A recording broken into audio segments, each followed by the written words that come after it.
Alors, voilà, on va parler de l'échelle des figurines, parce que les figurines, la plupart des joueurs pensent que le 28 ou le 32, c'est la norme, alors qu'en fait, c'est très récent. C'est fin années 90 qu'on peut dire que c'est devenu une norme. Avant, la norme, c'était soit 20 mm, soit 15 mm. Enfin, le 1/72e pour être plus précis, ou le 40 mm des figurines d'étain plates. Alors ça c'est pour les vieux, hein, les très très vieux. Moi-même, j'ai pas connu cette époque. C'était une époque où en fait les figurines étaient 2D en fait. Hein. Elles étaient gravées, on les posait sur des socs. Alors, l'idée c'est que les échelles pour nous c'est du millimètre. Pour le reste du monde, c'est-à-dire les dioramas, le train, c'est une échelle sur un 1 quelque chose. C'est une fois 72e. Voilà, c'est une fraction. 1 centième, c'est le 15 mm. 1,72, c'est le 20 mm. 1,80, 134, c'est le 10 mm, etc., etc. Alors, pour les jeux historiques, on a inventé les formes les plus basses, c'est-à-dire le 10 mm, le 15 mm, enfin le 15 mm et le 6 mm. Pourquoi ? Parce qu'on a une pléthore de figurines. Comme ça, on va se retrouver avec d'énormes troupes avec des armées monstrueuses, populeuses, avec 200-300 figurines qui nous aura pris 2 heures à peindre, hein, parce que 15 minutes, c'est vraiment très rapide. Alors, dans ces jeux-là, on a par exemple des jeux comme le bon vieux DBA, que ici personne connaît, mais c'est un des plus vieux jeux du monde, ou Flame of War, qui est donc le 3e jeu le plus joué au monde, qui était le plus joué au monde. Là, je pense que ça va changer bientôt, parce qu'avec la 4e édition, ils ont perdu beaucoup de joueurs. Après, on a le 10 mm qui est une échelle très récente qui a été créée pour les jeux futuristes surtout, mais celle qui va nous intéresser le plus, c'est le 6 mm. Pourquoi ? Parce que le 6 mm, c'est une taille vraiment petite. Je vous avoue, même moi, je ne joue pas à cette échelle-là, ou très peu, mais ça permet d'avoir des tables immenses et de pouvoir simuler des grandes batailles. Mais il y a des mecs qui vont plus loin. Ils font du 2 mm. Alors le 2 mm, si notre cher ami Clément peut montrer, c'est vraiment minuscule. Mais ça a un avantage, c'est qu'on a l'impression d'avoir des cartes photographiques aériennes où on va avoir des milliers et des milliers de figurines pour refaire des batailles historiques. Et c'est beau. Moi-même au départ, j'étais pas convaincu. Et c'est magnifique parce que le simple fait d'avoir ces petites figurines va vraiment changer l'ambiance, parce que sinon on peut mettre des pions, hein, des photos, mais là on a vraiment de la figurine et on a quelque chose de magnifique. Et quand on joue, alors là c'est du napoléonien, mais quand on joue sur du jeu un peu moderne, Deuxième Guerre mondiale, là on peut aligner des escadres de 20, 30, 40 chars sans problème. On va avoir des centaines de chars sur la table et refaire la bataille de course par exemple. Et ça c'est que pour parler des jeux terrestres, parce que pour les jeux maritime, naval ou aérien, on va même aller plus loin. On va aller sur 1 1300e, 1 1200e, 1 3000e. Et là, par exemple, vous voyez, c'est un jeu qui n'est pas historique, qui est dystopique, qui s'appelle Dystopia Noir et qui va ressortir le 30 janvier de l'année 2021. Et donc, pour les gens qui aiment les jeux un peu léchés, je peux que vous le conseiller, mais on en reparlera à ce moment-là, je vous ferai une petite rubrique. Ça permet en fait de jouer sur de vastes océans, pas forcément beaucoup de figurines, mais de pouvoir jouer tout l'aspect mouvement. Parce que dans les batailles navales ou les batailles aériennes, ce qui est intéressant, c'est de simuler ces mouvements obligatoires, l'inertie que peut avoir un avion, un bateau, etc. etc. Alors, pourquoi je vous parle de tout ça ? C'est simple, c'est pour vous expliquer que on n'a pas qu'une échelle de 28 mm. Chaque type de jeu que vous allez devoir faire, vous avez une échelle. Le jeu d'escarmouche, par exemple, convient très bien au 28 mm. Ou le 32 pour Game of Thrones. Pour les batailles plus grandes, moi je vous conseille plutôt du 15 mm parce que le 15 mm, on est encore dans un format où on va avoir des figurines qui sont visuelles, c'est-à-dire qu'on a des belles figurines encore à ce niveau-là, surtout les tanks, enfin les véhicules. On a des vraies maisons, comme on peut le voir sur la photo, on a des vraies bâtisses, on fait des villages entiers hein, avec le 15 mm. Et après, si vous voulez vraiment faire des trucs immenses, vous pouvez partir en 6 mm par exemple. Et moi, je suis plutôt fan du 15 mm, parce que ça permet de faire des grandes batailles tout en se faisant plaisir au niveau de décor et peinture. Voilà, donc maintenant vous êtes avertis, les barbus, vous avez des tonnes d'échelles, et chaque échelle vous permet de faire quelque chose de différent. Voilà, mon sujet était rapide. Là, moi, tu viens de... Alors, j'aurais une question, mais tu viens de me faire penser, d'imaginer une reconstitution de la bataille du champ du Pélénor en 2 mm. Et je me dis que ça doit envoyer sévère, quoi. T'imagines Par exemple, avec... Quand tu sais, quand tu vois les Rohirrim qui arrivent et en fait que tu vois la caméra qui est du dessus et que tu vois l'intégralité des forces des forces de Sauron en fait qui se font charger et qui se font dézinguer et qu'ensuite t'as les Mumakil qui arrivent de l'autre côté. On a le droit de spoiler quand même le Seigneur des Anneaux. Là, si les gens n'ont pas vu, c'est de leur faute, on est d'accord. Mais tu refais cette bataille énormissime en plateau en 2 mm, ça doit vraiment envoyer du bois. C'est typiquement ça. Il faut pas s'arrêter à une échelle. C'est vrai que le 28 mm, on a des belles figurines, on a du détail, on a tout ce qu'on veut. C'est vrai, c'est sympa. Mais quand on en parle 200 comme moi, à un moment, ça gave. En 15 mm, moi, 200 figurines, je l'ai pas en 3 heures. Donc on peut s'imaginer qu'on peut faire 4000, 5000 figurines assez facilement au final. Hein. Ça me prend pas beaucoup plus de temps. Chaque plaquette de 10 figurines, c'est une figurine 28 au final. Ouais. Et c'est ce qui permet de vraiment avoir une ampleur dans ces batailles. Surtout, le terrain est plus grand. C'est-à-dire que sur une table d'1m20 sur 1m80, on a un terrain vaste, avec des bocages, avec un village complet, avec des routes. Enfin, on peut vraiment partir très loin. Et alors, le 2 mm, on a une photo. C'est-à-dire que quelques mousses, des toutes petites routes, une rivière, tout ça, c'est facile à simuler. Et là, oui, on fait des batailles de fous. Par exemple, moi, je l'avais vu en 15 mm, j'avais vu une table de 6 mètres qui refaisait toute la bataille de Verdun. Toute la bataille de Verdun. Tu peux pas le faire en 28. C'est impossible. La table te prendrait 40 ou 50 mètres. Voilà. Et quand tu passes de 1 à 1%, déjà, tu réduis la place qu'il te faut pour jouer. Si tu pars sur 1000 mètres, c'est du 1 pour 1200 ou 1300. Et là, on arrive à des trucs de fou. Donc, effectivement, on peut faire vraiment ce qu'on veut. Alors, du coup, justement, là, moi, ma question, c'était... Parce que ça, j'avoue, je sais vraiment pas du tout. Quand on parle d'une échelle, on dit du 1/60e, 1/72e. Ça correspond à quoi? C'est-à-dire que c'est le 1, et le 1, c'est la taille réelle, et le rapport, c'est par combien tu as divisé cette taille réelle pour obtenir la taille de ta figurine. C'est ça? En fait, on part plutôt du principe de dire il faut X fois, donc par exemple, pour du 1/100e, il te faut 100 fois cette figurine-là pour faire le véhicule réel. Si tu les empiles. Donc c'est bien ça. Et donc du coup, c'est pour ça, en fait, je me suis posé la question, parce qu'il me semblait bien que c'était ça, et que du coup, pour moi, le 28-32, c'était du à peu près 1/60e. Parce que si tu multiplies par 60, du coup... C'est du entre 1,55 et 1,58. Nous, on dit toujours 1,56 parce que c'est le format modéliste qui a été fait sur le 1,56e. Donc on considère que le 28 est égal à 1,56. Mais tu as des gens qui vont dire non, c'est du 1,64. Ah non, ça va dépendre des gammes. C'est-à-dire qu'il y a des gammes qui jouent à quelques millimètres. Game Workshop, on serait plutôt sur du 1,64. Par exemple, vraiment. Parce que du coup, ici, tu dis, tu vois, par exemple, un 28 mm, si tu le multiplies par, on va arrondir à 60, et on va arrondir à 30 mm, donc 30 fois 60, ça te fait 1,80 m finalement. Donc c'est cohérent pour une taille humaine. Par contre, tout à l'heure, tu disais que le 15 mm, c'était du 1/100e, et là, du coup, 15 mm fois 100, finalement, ça te fait 1,50 m. Donc c'est pour ça que je comprenais pas. Parce qu'en fait, le millimètre, déjà c'est une échelle bâtarde, donc elle est un petit peu de ça. C'est pas des pieds à la tête. C'est aux yeux? Non, c'est du début du tibia, presque le pied aux yeux. Ouais, d'accord. Et pas les pieds et pas le haut de la tête.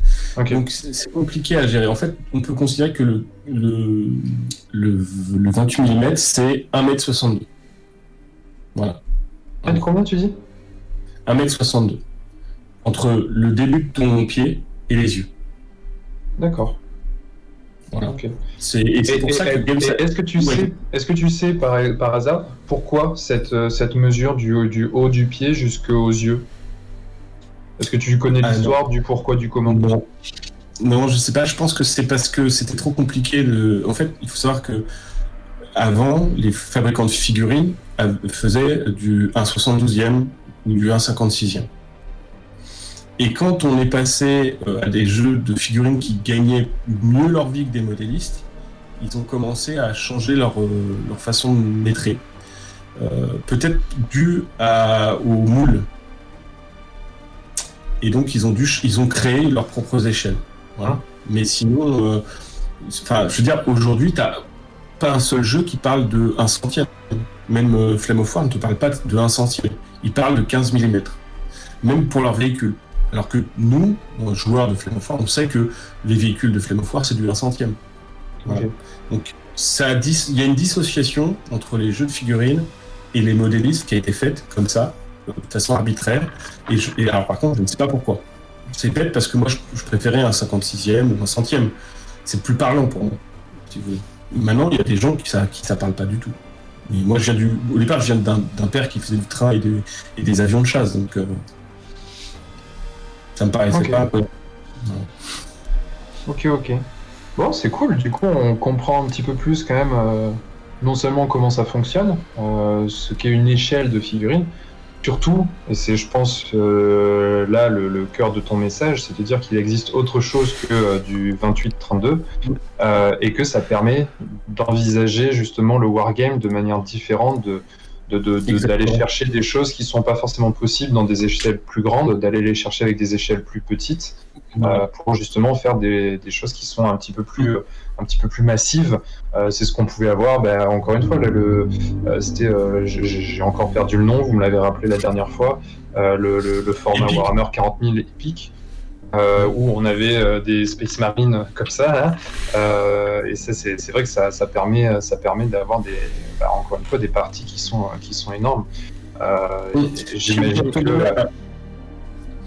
Pour donner un exemple, par exemple, il y a un jeu qui s'appelle Drop Fleet Commander, où on joue en 10 mm, et le distributeur de ce jeu-là, qui s'appelait Hawk Games, avait fait un paquet décor qui coûtait 20 ou 25 €, où on avait toutes les plaques pour faire 1m20 sur 1m20 et des immeubles.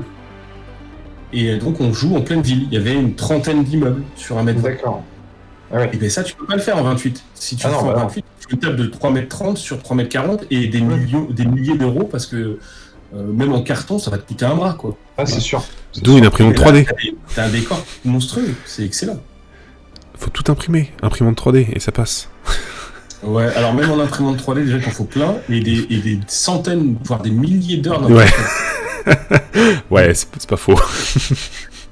Et là, il vient faire le calcul, tu sais, du prix d'une bouteille de résine.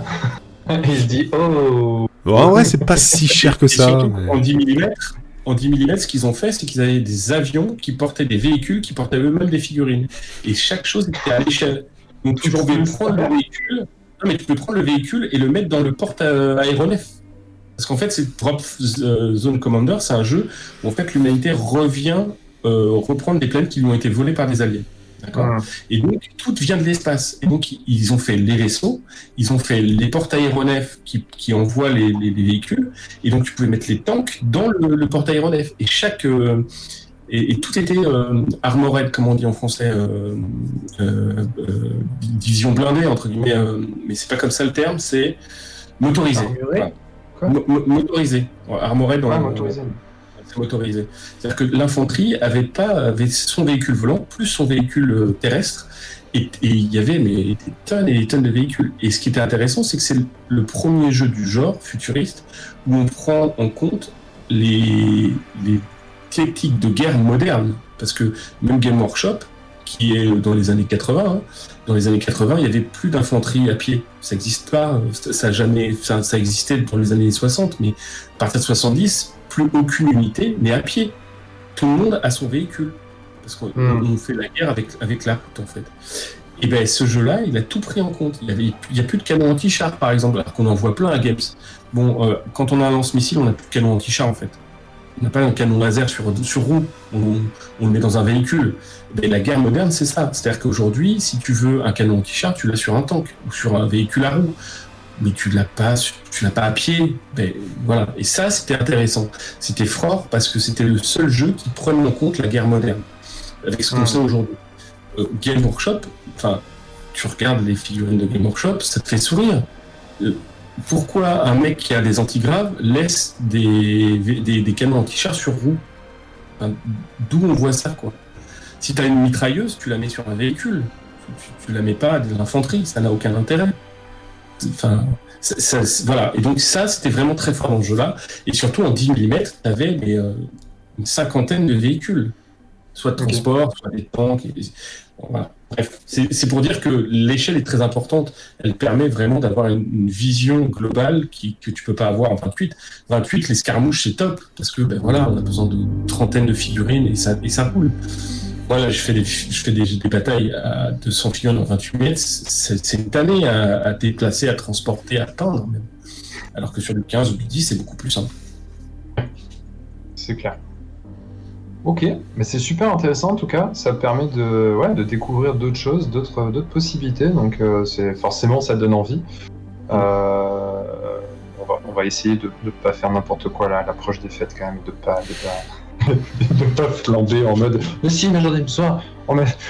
Il a dit j'ai besoin du 2 mm, donc j'achète. Le 2 mm par exemple, pour te faire une armée d'un millier de figurines, t'en auras pour 20 balles. Hein. Oui. Non, mais là, encore une fois, dès que tu sors de Game Workshop ou des grosses enseignes Marvel, Star Wars Légion, tout ça, que tu vas. Mais il était obligé. Il n'y arrive pas. En fait, les choses sont très peu chères dans les figurines. Vous pouvez pas. C'est fou.